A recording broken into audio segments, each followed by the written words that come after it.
नमस्कार दोस्तों, स्वागत है आप सभी का हमारी क्लासेज में। आज हम नया टॉपिक स्टार्ट करने वाले हैं, विश्व के घास के मैदान, important grassland regions of the world. कि देश में या पूरे विश्व में किस प्रकार के घास के मैदान पाए जाते हैं और उन घास के मैदानों को किस नाम से जाना जाता है, ये आपको अच्छे से याद रखना है और आज हम इसके बारे में स्टडी करेंगे। तो देखिए, हम स्टार्ट करते हैं ग्रासलैंड रीजन। तो ग्रासलैंड रीजन से पहले हम देखेंगे बायोम। बायोम और बायोम को हम क्या कहेंगे? जीवोम। जीवोम और बायोम के अंतर्गत दो प्रकार के तत्वों का अध्ययन करते हैं। Number 1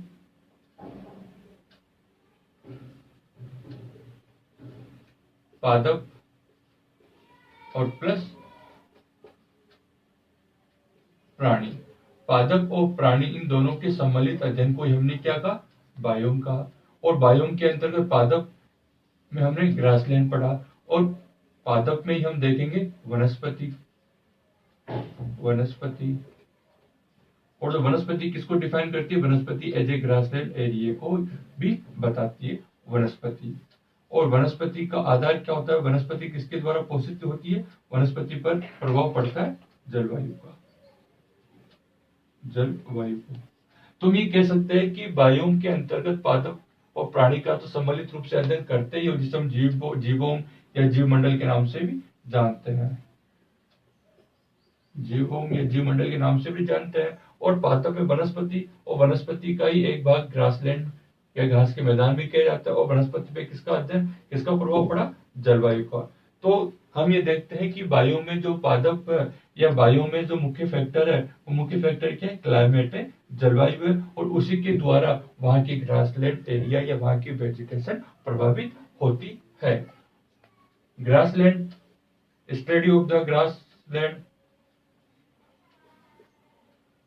study of the grassland.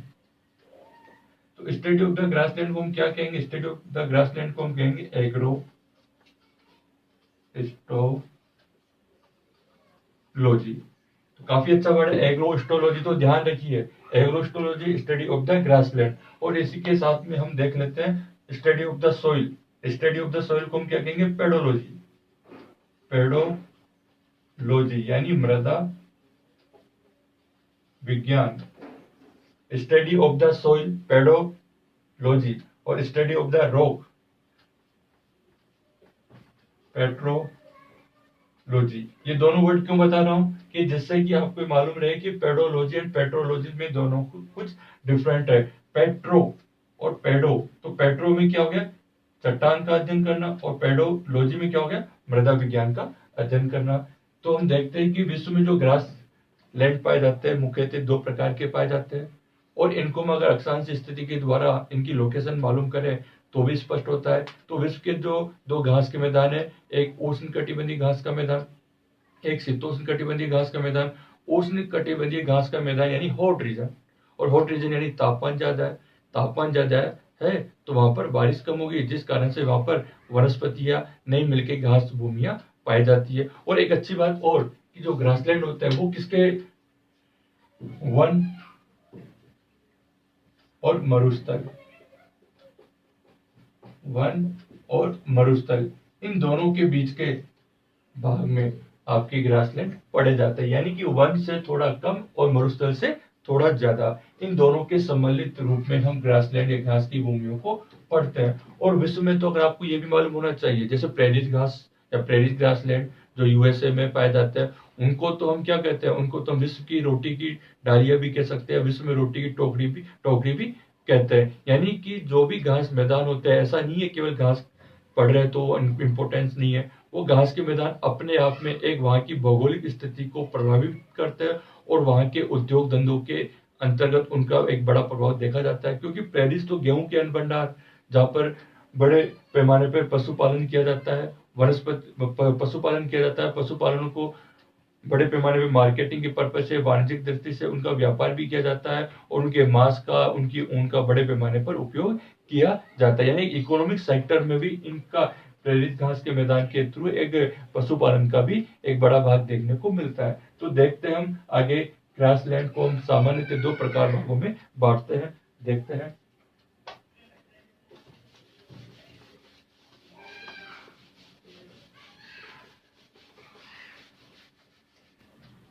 देखिए ग्रासलैंड वर्ड के अकॉर्डिंग देखते हैं या महाद्वीपों में एक होता है आपका उष्ण कटिबंधीय,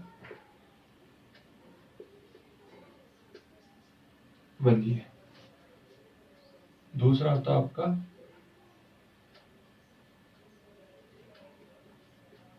शीतोष्ण कटिबंधीय। उष्ण कटिबंधीय और शीतोष्ण कटिबंधीय। तो हमें जब भी स्टडी हम कर ही रहे हैं तो हम थोड़ी छोटी छोटी जानकारी भी हमें होनी चाहिए। कटिबंध, कटिबंध एज ए जोन, बेल्ट या एरिया या रीजन जिसके अंदर कटिबंध यानी अक्षांश, लेटिट्यूड्स, लेटिट्यूड्स के थ्रू जो हम उस बेल्ट के बारे में या उस जोन के बारे में या उस एरिया के बारे में, रीजन के बारे में हम स्टडी करेंगे तो अपने आप में कटिबंध होता है। कटिबंध जैसा हम देखते हैं ये एरिया जैसे अक्षांश का और हमने इसकी स्टडी की तो ये भी क्या कहलाएगा, ये भी आपका एक तरीके से जोन कहलाएगा, कटिबंध कहलाएगा।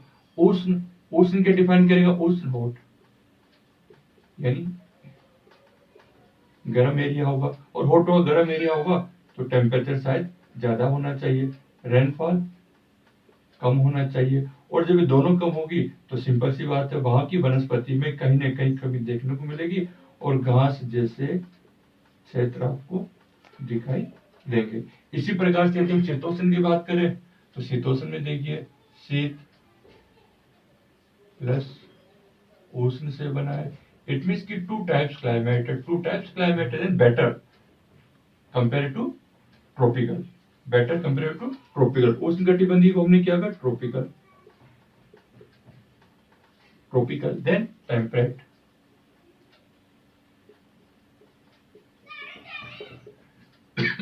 टेम्परेट, तो ट्रॉपिकल एंड टेम्परेट में एक बड़ा एक अंतर देखने को मिलता है। और जो शीतोष्ण कटिबंधीय घास के मैदान होते हैं ये तो आपके क्या होते हैं, ये तो आपके खाद्यान्न भंडार कह सकते हैं इनको, खाद्यान्न भंडार या स्टोर हाउस ऑफ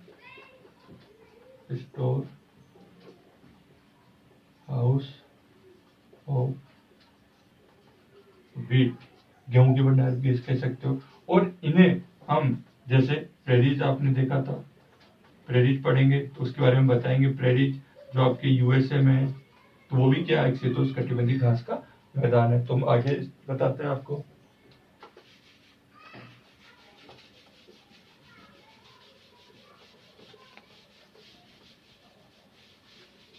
उष्ण कटिबंधीय घास के मैदान, तो अक्षांश स्थिति के अनुसार सबसे पहले हमें जरूरी है कि स्थिति हमें मालूम होना चाहिए। स्थिति, इनकी स्थिति होती है आपके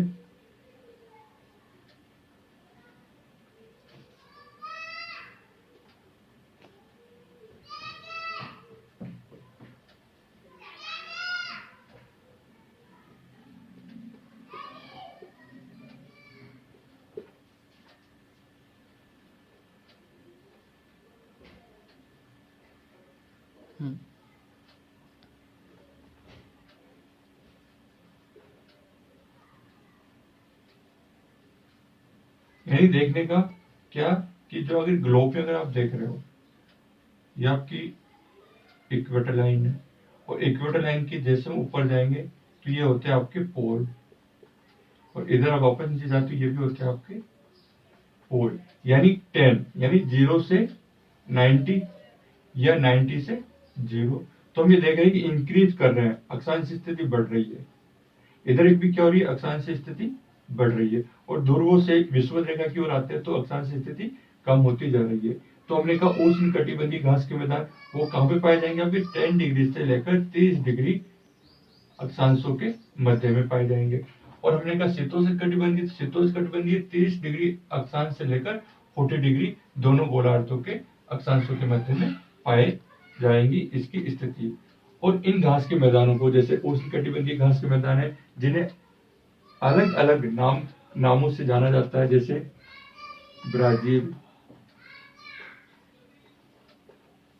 ब्राजील में इन्हें कंपोज कहते हैं, ब्राजील में कंपोज कहते हैं, वेनेजुएला में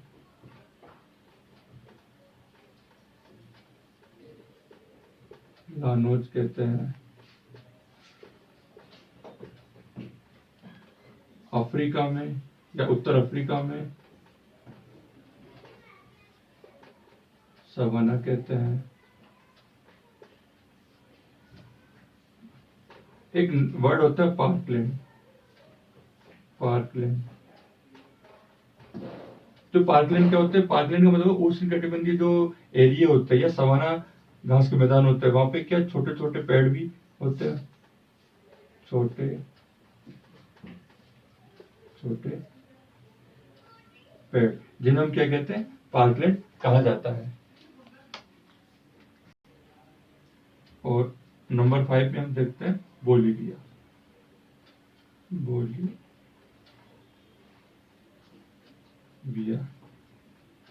जहां पर इस घास के मैदान को हम क्या कहते हैं? ग्रान चाको, ग्रान चाको। देखिए दोस्तों कि उष्णकटिबंधीय घास का मैदान है, स्थिति आपके सामने है। और इन घास के मैदानों को जिस नामों से, भिन्न भिन्न नामों से आपसे जाना जाता है, ब्राजील में क्या कहते हैं? कंपोज कहते हैं, वेनेजुएला में क्या कहते हैं? लानोज कहते हैं, अफ्रीका में सवाना भी कहते हैं, और सूडान तुल्य भी कह सकते हैं, सूडान, दोनों के नाम से जानते हैं। पार्कलैंड एरिया के वहां की विशेषता समझ लीजिए, वहां की छोटे छोटे जो पेड़ उग जाते हैं इन घास के मैदानों में, उन्हें हम क्या कहते हैं? पार्कलैंड कहते हैं। और बोलीविया में हमने बताया आपको ग्रान चाको कहते हैं। तो यहाँ की अगर स्थिति को हम देखते हैं उष्णकटिबंधीय घास के मैदान, तो यहाँ की जो घास होगी, तो यहाँ की घास क्या होगी? 1.2 से लेकर 3 मीटर तक इनकी लंबाई होती है। और ये क्या होती है? लंबी लंबी होती है। और ये जब ये एरिया यहाँ पे टेम्परेचर ज्यादा हो जाने के कारण ये घासें यहाँ पे सूख कर फैल जाती है। इस कारण से यहाँ की एक विशेषता है। और उसी के साथ हमें देखते हैं, यदि घास के मैदान इस प्रकार से पाए जा रहे हैं, तो यहाँ के जो यहाँ पे व्यवसाय होगा वो किस प्रकार का होगा, ये भी एक अच्छी बात है। व्यवसाय क्या होगा यहाँ पे? व्यवसाय तो हम देखें, व्यवसाय साधारण से पशुचारण या पशुपालन या पशुचारण। तो पशुचारण मुख्यतः यहाँ पर व्यवसाय देखने को मिलेगा। और एक अच्छी बात है कि अफ्रीका में जो आपका नाइजीरिया है, तो नाइजीरिया में तो एक जनजाति जिसका नाम है फुलानी। नाइजीरिया में एक जनजाति है, उसका नाम है फुलानी जनजाति, फुलानी। ये क्या एक जनजाति जो क्या नाइजीरिया में पाई जाती है, और क्या करती है? ये आपके पशुचारण करती है। तो पशुचारण या पशुपालन के लिए फेमस है। अब इस एरिया को हम देख रहे हैं कि यहाँ की कंडीशन, क्लाइमेट कंडीशन इस प्रकार से, तो किस प्रकार से इसको विकास की दृष्टि से देखा जाए, किस प्रकार से यहाँ पे विकास संभव है, तो हम ये कह सकते हैं कि यहाँ के व्यवसाय को, पशुचारण को, पशुपालन को स्थायी चारागाह में कन्वर्ट करके और वहां पर पशुपालन को बढ़ावा देके वाणिज्यिक दृष्टि से, तो उसको उपयोग करते हुए हम बड़े पैमाने पर एक वाणिज्य के रूप में पशुचारण या पशु व्यवसाय को हम उसको विकास की दृष्टि से बढ़ा सकते हैं। और बड़े बड़े घास के मैदानों में जो पशु होते हैं उनको पाला जाता है, उनको मांस की दृष्टि से या उनकी ऊन की दृष्टि से उनका निर्यात किया जाता है। तो हम इसको थोड़ा सा स्पेसिफाई अगर करें तो संभावनाओं के रूप में इसको अच्छा बता सकते हैं। तो दूसरा आपके शीतोष्णकटिबंधीय घास का मैदान। शीतोष्णकटिबंधीय घास का मैदान better compare to tropical grassland. शीतोष्णकटिबंधीय घास के मैदान जिनकी स्थिति 30 से लेकर 45 डिग्री अक्षांशों के मध्य में देखने को मिलती है। और यहाँ पर इन घास के मैदानों को क्या कहा जाता है? देखिए, जैसे एक नाम है आपके प्रेरीज, दूसरा नाम है आपके स्टेपीज, तीसरा नाम है आपके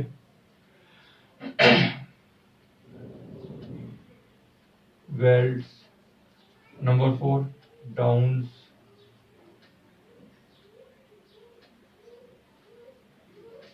डाउन्स।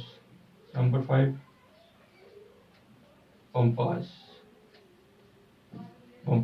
प्रेरीज यूएसए या उत्तरी अमेरिका, मुख्यतः यूएसए के आंतरिक भाग में। Steppes Eurasia.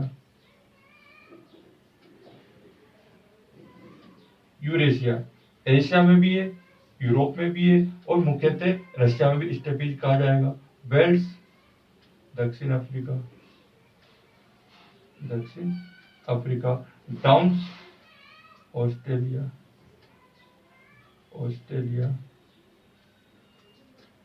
पंपास बिल्कुल आपको आना चाहिए,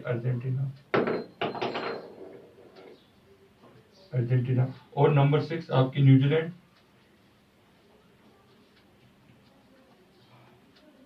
न्यूजीलैंड में क्या कहेंगे, कई बार पूछा जाता है, न्यूजीलैंड में क्या कहेंगे इस घास के मैदान को?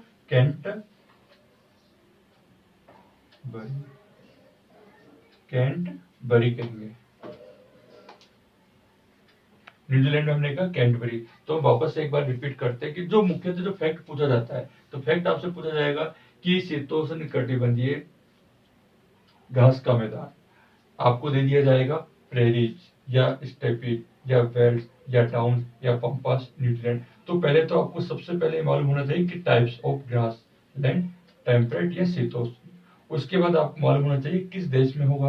प्रेरीज है तो यूएस है, स्टेपीज है तो यूरेशिया है, वेल्स है तो दक्षिण अफ्रीका है। और प्रेरीज को थोड़ा सा इम्पोर्टेंट भी की दृष्टि से अगर हम थोड़ा सा देखा है तो प्रेरीज ग्रासलैंड रीजन आपके संयुक्त राज्य अमेरिका में पाए जाते हैं और महाद्वीप के थोड़े आंतरिक भाग में पाए जाते हैं। और प्रेरीज में मुख्यतः गेहूं की कृषि ज्यादा की जाती है। इसके अलावा अन्य जो की कृषि, इनकी भी यहाँ पे कृषि की जाती है। और जितने भी शीतोष्ण कटिबंधीय घास के मैदान है वो एग्रीकल्चर के पर्पज से भी अच्छे माने जाते हैं और गेहूं के भंडार, गेहूं की दृष्टि से वहां का एग्रीकल्चर लैंड भी अच्छा माना जाता है। और प्रेरीज को तो हम विश्व की रोटी की टोकरी भी कहते हैं। प्रेरीज को हम क्या कहते हैं? विश्व की रोटी की टोकरी भी कहते हैं। एंड शीतोष्ण कटिबंधीय घास के मैदान ऐसे क्या हो गए? अन्न के भंडार कह सकते हैं इनको, अन्न के भंडार कह सकते हैं। और यहाँ की जो घास होती है वो इसके कंपेयर में थोड़ी कोमल होती है, मुलायम होती है, लंबी होती है। और एक चीज और, यदि हम कहना चाहें कि भारत में अत्यधिक पशुचारण के कारण ही क्या उष्ण कटिबंधीय या सवाना प्रकार की घास देखने को मिलेगी। शीतोष्ण कटिबंधीय घास के मैदान और उष्ण कटिबंधीय घास के मैदान यदि आपके मैप में आता है तो आप बिल्कुल उसे सही करोगे। अब यह देखना चाहेंगे कि शीतोष्ण कटिबंधीय घास के मैदान की संभावनाएं क्या है, कि संभावनाएं विकास की दृष्टि से। तो हम ये देखते हैं कि यहाँ पर मिश्रित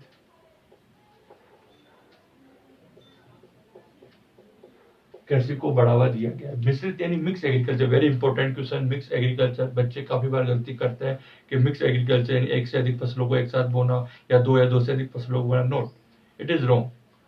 बिल्कुल आपको क्या याद रखना है कि मिश्रित कृषि में एग्रीकल्चर और प्लस लाइव स्टॉक या एनिमल हस्बेंड्री यानी कृषि प्लस पशुपालन जिसमें एक साथ किया जाता है उसी को हम क्या कहते हैं? उसी को हम मिश्रित कृषि कहते हैं। तो मिश्रित कृषि से अभिप्राय हो गया कृषि के साथ में पशुपालन को साथ साथ में करना। क्या कहलाता है? मिश्रित कृषि।